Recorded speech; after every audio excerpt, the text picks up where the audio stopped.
പ്രിയമുള്ളവരെ, ഇനി നമ്മളെ ഒരു ആകാംക്ഷപൂർവ്വം കാത്തിരിക്കുന്ന ഒരു വ്യക്തിയാണ് ഇവിടെ എത്താനുള്ളത്. നമ്മുടെ നാടിന്റെ രോമാഞ്ച കഞ്ചുകം, സ്വന്തം പറമ്പ് തന്നെ ഈ കിണറുപെട്ട് മത്സരത്തിന് വിട്ടുതന്ന നമ്മുടെ ചെയർപേഴ്സൺ കുമാരി മൈഥിലി ചേച്ചി.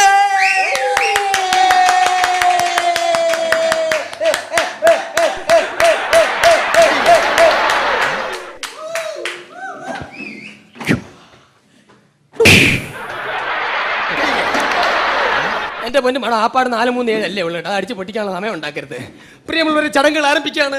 ഒറ്റപ്പെട്ടിന് കിടവിട്ട് വെള്ളം വരുത്തി കുട്ടമ്പിള്ളച്ചേട്ടൻ അനുമോദിക്കുന്നതിന് 2 വാക്ക് സംസാരിക്കുന്നതിന് വേണ്ടി മൈക്ക് ദീനിയ നോമന പേരിൽ അറിയപ്പെടുന്ന നമ്മുടെ MLA തസ്കരാശൻ സാറിനെ ക്ഷണിച്ചു കൊള്ളുന്നു. സാറേ, മൈക്ക് ദീനിയാന്ന് പറഞ്ഞിട്ടുണ്ട്. പ്രിയമുള്ളവരെ, അദ്ദേഹത്തെ കുറിച്ച് എനിക്ക് 2 വാക്ക് പറയാതിരിക്കാൻ നിർഭാഗമില്ല.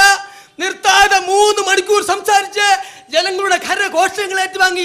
പിന്നെ കൈ കൊണ്ടാണോ, കാല് കൊണ്ടാണോ, മടൽ കൊണ്ടാണോ, തൊടൽ കൊണ്ടാണോ എന്ന് എനിക്കറിയില്ല, നിരവധി പുരസ്കാരങ്ങൾ ഏറ്റുവാങ്ങിയ 2 വാക്ക് മൈക്ക് വിഴുങ്ങരുത്. പ്രിയമുള്ളവരെ, ഞാൻ വളരെ തിരക്കായിരുന്ന സന്ദർഭത്തിൽ ഇങ്ങനെ ഒരു കാര്യത്തിന് വേണ്ടി ഇവിടെ വരണമെന്നും, ഇത് വെള്ളം കുഴിച്ചോ കിണർ കുഴിച്ചോ എന്താണ് കിണർ വെട്ടി വെള്ളം വരുത്തുന്ന ഒരു പരിപാടിയാണ്. അപ്പോൾ സാധാരണ ഇങ്ങനെയുള്ള പരിപാടികൾക്ക് നമ്മൾ വരേണ്ടത് വളരെ അത്യാവശ്യമാണ്. കാരണം ഈ മണ്ഡലത്തിലെ ജനപ്രതിനിധി എന്ന രീതിയിൽ ഇതുപോലുള്ള നല്ല ചടങ്ങുകളിൽ സാക്ഷിയാകുക, ഭാഗവാക്കുക, വിറ്റ്നസ് ആകുക എന്നൊക്കെ പറയുന്നാൽ വളരെ ജീവിതത്തിൽ വളരെ നല്ല കാര്യമാണ്.